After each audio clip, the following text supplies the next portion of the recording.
வாசகம். இறைவாக்கினர் ஆகாய் நூலிலிருந்து வாசகம். தாரியு அரசனது 2ஆம் ஆட்சியாண்டின் 6ஆம் மாதம் முதல் நாளன்று இறைவாக்கினர் ஆகாய் வழியாக ஆண்டவரின் வாக்கு அருளப்பட்டது. அது யூதாவின் ஆளுநரும் செயல்தேயுவின் மகனுமாகிய செருபாபேலுக்கும் தலைமை குருவும் யோசதாக்கின் மகனுமாகிய யோசுவாவுக்கும் அருளப்பட்ட செய்தி. படைகளின் ஆண்டவர் கூறுவது இதுவே: ஆண்டவரது இல்லத்தை மீண்டும் கட்டி எழுப்புவதற்குரிய காலம் இன்னும் வரவில்லை என்று இந்த மக்கள் சொல்கிறார்கள்.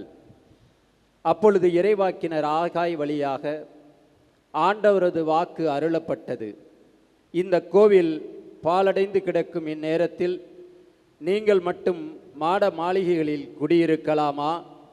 ஆதலால் இப்பொழுது படைகளின் ஆண்டவர் கூறுவதை கேளுங்கள். உங்களுக்கு நிகழ்ந்திருப்பதை நினைத்து பாருங்கள். நீங்கள் விதைத்தது மிகுதி, அறுத்ததோ குறைவு. நீங்கள் உண்கிறீர்கள், ஆனால் உங்கள் வயிறு நிரம்புவதில்லை.